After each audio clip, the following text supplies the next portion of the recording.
बिस्मिल्लाहिर्रहमानिर्रहीम। अस्सलाम वालेकुम जी। अस्सलाम वालेकुम बाबा, क्या हाल है? ठीक ठाक हो? ढीले होए पे हो, की होया? तबीयत ठीक नहीं?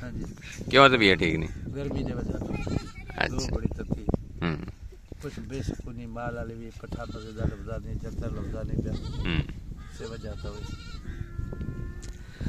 अच्छा जी, ये बता रहे हैं कि गर्मी शदीद है और दूसरा क्योंकि चारा वगैरह नहीं मिल रहा तो जानवरों की तरफ से भी कोई परेशानी है, तो तबीयत ठीक नहीं है। तो जो जानवर रखने वाले हैं वो समझ सकते हैं कि जिस वक्त आपके जानवर अपसेट हों तो मालिक भी अपसेट हो जाता है। तो बाबा जी की भी तबीयत ख़राब है परेशानी ले लेके। अच्छा बाबा, ये मैं कोई 2 साल तो तैयार हैं, 2 साल उत्ते हो गए ने। तुसी अपने डेरे तो नहीं उठते, डेरेदार बंदे हो। ਹੁਣ ਆ ਕੇ ਤੁਸੀਂ ਇੱਥੇ ਬੈਠੇ ਹੋ ਕਿਸੇ ਟਿੱਬੇ ਦੇ ਇਲਾਕੇ ਤੋਂ, ਗੈਰ ਇਲਾਕੇ 'ਚ ਕਾਫੀ ਦੂਰ ਆਪਣੇ ਡੇਰੇ ਤੋਂ। ਮਾਲ ਦੀ ਵਜ੍ਹਾ ਨਾਲ।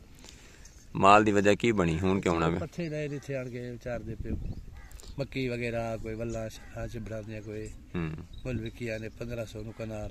ਅੱਛਾ, ਬੀਜਾ ਕਮਾਂ ਦੇ ਚ ਹੈ ਕਮਾਂ ਦੇ ਕੱਢ ਕੱਢ ਕੇ ਰੇੜੇ ਭਰ ਕੇ ਖਾਉਂਦੇ 1500 ਨੂੰ ਕਨਾਲ ਚਿਬੜਾ ਤੇ ਮੱਕੀ ਦੇ ਕੀ मक्की पूरी लगी है या पूरी विरली विरली विरली विरली विरली बेच पूरी कमाद है ना। लहरा कमाद बिजा दे मक्की दा छटा देता फिर खाद कूद पाई फिर तैयार हो गए पट्ठे विच। अच्छा, ये बता रहे हैं कि ज़मींदारों ने ना इधर कमाद में ये कुछ तरबूज की बेलें और मक्की का छट्टा वगैरह दिया हुआ है, वो हमने आके ख़रीदा है 1500 रुपये का कनाल। तो इधर हमें मिला, उधर जिस जगह हम बैठे थे उधर चारा खत्म हो गया था। तुसी किकर पांदे हुंदे इस मौसम में? किकर खत्म हो गया। किकर पाण दा सही टाइम की है बाबा? सही टाइम है फली लग जावे किकर नु। फली ते इन्हां दिनां च हुंदी। हां जी, हुन सुक गई ना। सुक्की फली पाण दा फायदा है ते लब्बे ते न लब्बे नहीं। लब्बी क्यों नहीं? मैं वेख्या तुसी कच्ची फली बड़ी पाई, ओदी क्यों? कोई बड़ी पाई पर पक्की नहीं लब्बी नहीं। कच्ची क्यों पानी पई तुहानू? भुख तौर के दो खाना पे माल नु कुछ शाल पे कोने छड़ी लुंग होंदी है ओदे उसे वेले खाईदा है। किकर बकर के माफिक होता है, बड़ा सही रहना है किकर दा। अच्छा, ये बता रहे हैं कि जो किकर है ना वो हमें कच्चा डालना पड़ा, यानी कि जब कच्ची फली थी, क्योंकि उन दिनों में हमारे पास और कुछ ऑप्शन नहीं था, तो इस मजबूरी से हमने डाला है। और किकर कच्चा डालने से जो मतलब उसकी कच्ची फली होती है उसके नुकसान मैंने तो देखे हैं, मैं आपको इनसे भी पूछ देता हूँ। बाबा ओदा की नुकसान होता है जिस टाइम तुसी कच्ची फली पांदे हो?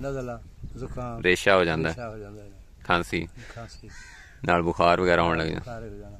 वो तो सेहतमंद होने तो बजाय जानवर कमजोर होने लग पे ना। कमजोर हो जाते कई राजी बुखार नहीं होता तो बिल्कुल राजी। किसी ਨੂੰ ਰਾਸ ਹੁੰਦਾ, ਕਿਸੇ ਨੂੰ ਨਹੀਂ ਹੁੰਦਾ। पर मैं तो ज्यादा जानवर ਤੁਹਾਡੇ ਵੇਖੇ ਨੇ ਖਰਾਬ ਹੋਏ ਨੇ ਉਹਨਾਂ ਦਿਨਾਂ 'ਚ। ठीक है ਹੁਣ ਰਾਜੀ ਸਾਰੇ ਜਾਨਵਰ ਬਿਲकुल ਤੇ ਨਾ ਬਹੁਤ ਖੁਸ਼ਹਾਲ ਹੈ। बस हिजरत च बरकत है ना, हरकत च बरकत है। बहरहाल जी, इन्होंने एफर्ट किए, इन्होंने कंप्रोमाइज़ नहीं किया कि यहाँ बैठें और मज़ीद जानवरों को कमज़ोर होता देखें।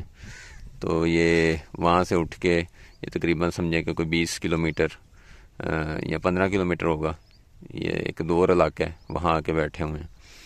और सही बताऊँ तो मुझे भी काफ़ी दिन से कह रहे थे चक्कर लगाएं, तो मेरी हिम्मत नहीं हो रही थी इधर आने की, काफ़ी टिब्बों शिब्बों में से गुजर के आना पड़ना, गर्मी बहुत ज़्यादा थी। तो आज मौसम कुछ बेहतर था तो मैं सुबह सुबह आ गया हूँ। तो देख के अच्छा भी लगा कि चलें, इन्होंने कोशिश किया, माशाल्लाह जानवर इनके अब जो है ना वो अच्छी सूरत हाल में। लास्ट टाइम मैं आया था तो मैं भी परेशान हुआ था, ये भी परेशान थे।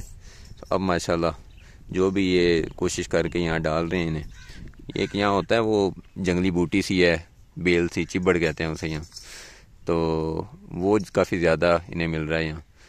तो वो भी ये इसका कोड तुम्हें की फैमिली में से है कोई चीज़, तो उससे काफ़ी जानवर जो है ना वो समझ लें कि ज़रा बरकरार हुए। अच्छा बाबा, होर दरख्तां दा दसो जेड़ा बेरी पांदे हो, यह किस मौसम च पांदे हो? अस्से कत्तू इनू हाँ, जिस टाइम बूर लगता है पत्ता भी फुल होंदा है, पत्ता से छड़ गया बेरी। ठीक है। शदीद गर्मियां च यानी कि अगर किकर मौजूद होवे तो किकर पैंदा है? हाँ जी, गर्मी किकर होवे मौजूद तो किकर पैंदा है।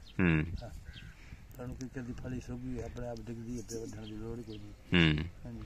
ਤੇ ਕਿੱਕਰ ਦੀ ਫਲੀ ਜਿਹੜੀ ਖੁਸ਼ਕ ਪਾਉਂਦੇ ਹੋ ਇਹਦਾ ਹੁਣ ਤੱਕ ਤੁਹਾਨੂੰ ਕੀ ਫਾਇਦਾ ਸਮਝ ਆਇਆ? ਇਹ ਫਾਇਦਾ ਬੱਕਰੀ ਮੋਟੀ ਅੱਧੀ ਹੋ ਗਈ ਦਾਣੇ ਬਰਾਬਰ ਹੈ ਇਹ ਕਿकर ਦੀ ਫਲੀ ਦੇ ਦਾਣੇ ਦੇ ਬਰਾਬਰ। ਪਾਣੀ ਦੇ ਵਜ੍ਹਾ ਤੋਂ ਜਮਨਾ ਇਸ ਮੌਸਮ ਨੂੰ ਜੰਤਰ ਮਿਲ ਜਾਂਦਾ ਹੈ ਪਾਣੀ ਹੈ ਕੋਈ ਨਾ ਮੁੜ ਕੇ ਜੰਤਰ ਮਿਲ ਜਾਣੇ फिर तरले आजकल जंतर खा खा गए माशाल्लाह।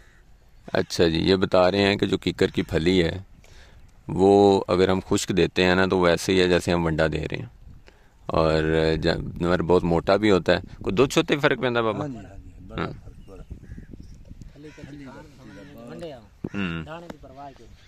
उच्ची बोलना जरा, बाबे की तबीयत खराब है, मैं भी तंग करता, बाबे की आवाज नहीं निकल रही। फली हर चीज तो बेहतरीन चीज है। हाँ जी, लेकिन फली हुण मैं भी तेरे जिम्मे लगाया और भी 4 बंदे ने जिम्मे लाया, फली लभदी नहीं पई। एदकी जेड़ा बीमारी लगी जो किकरा नु को झली तो समझ ले ना सुक गए सी। ते जेड़ी फली होई है कमजोर जे होई है, अगे तो थल्ले होनी सी चिट्टा था होया पना बड़ी फली हुंदी सी। हुण किथे किथे देखो को 4-5 दाने ने ओ हवा नाल पता नहीं किधर गई है। ये ਤੁਹਾਨੂੰ नहीं समझ आई कि जेड़ा मौसम बदलिया यकदम ओदी वजह तो ਇਹ ਮਸਲਾ ਬਣਿਆ? ਇਹ ਮਸਲਾ ਬਿਲਕੁਲ ਐਵੇਂ ਬਾਬਾ। ਇਹਨਾਂ ਦਿਨਾਂ ਵਿੱਚ ਤੁਹਾਡੇ ਕੋਲ ਜੰਤਰ ਵੀ ਹੁੰਦਾ ਹੈ? ਐਤਕੀ ਜੰਤਰ ਨਹੀਂ ਹੈ। फली भी बड़ी होंदी सी। फली बड़ी मैं आप देखा फली ढेर लगे, ढेर लाके बोरे भर भर के लाके चुग चुग 2-2.5 महीने चल जाने दी जड़ी चौक रख ले समझ जड़ा कोठियां दे विच कुर्बानी ई तो बाद जड़ा ने चलदी सी। हुन तक जड़ दी हाथ नहीं होंदी दे। ये सिर्फ ये मौसमियाती तब्दीली के मामलात हैं, ऊपर से पानी, ये 2 चीज़ों ने जो चराई सिस्टम है, जो हमारे चरवाहे हैं, मैं अपने इलाके का बता रहा हूँ, तो इनको बहुत ज़्यादा डिस्टर्ब किया है। ये बहुत मेहनत करने वाले बंदे हैं जिन्होंने वैसे रखे हुए थे एवं ही दगड़ मगड़ से जानवर, वो तो मेरा ख्याल है वैसे ही शायद मंडी में बेच बूझ के जान छुड़वा चुके होंगे। कि मैं भज नहीं गए चरवाए, अद्धे चरवाए भज गए एवं छड़ गए काम। अच्छा बाबा, एक अगर काम किया जाए, मैं बाबर नूं भी मशवरा देना पहले भी, अगर तुसी क्योंकि तुहानूं मजबूरन पाना पैंदा टाइम तो पहले, जिवें किकर तुसी टाइम तो पहले पाया, तुहानूं पता है नुकसान भी हुंदा है, फिर भी पाना पैंदा।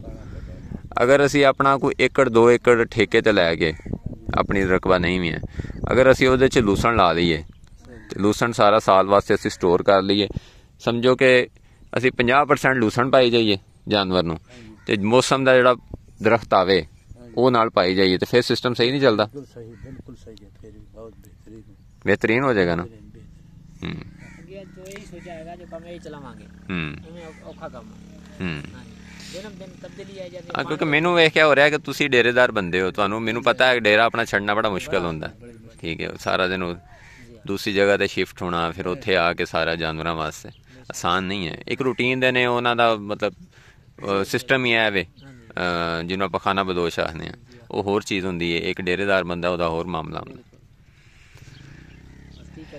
खुराक दा मसला बनया सारा। अच्छा बाबा, ये जेड़ा है वे निम पकैन ये नहीं पाते तुसी? नहीं थोड़ी खांदियां नहीं, शाल खा लेंगे, शाल दे बस खा लेंगे, सर्दियां च खांदियां ने, गर्मियां नहीं खांदियां, शायद ओदी कोई तजाबियत होवे ओदे च जिहदी वजह तो गर्मी नहीं खांदी।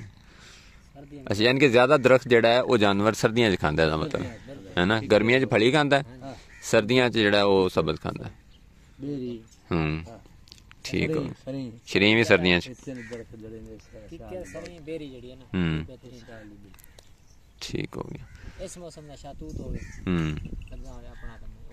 शहतूत तो बड़ी शानदार चीज़।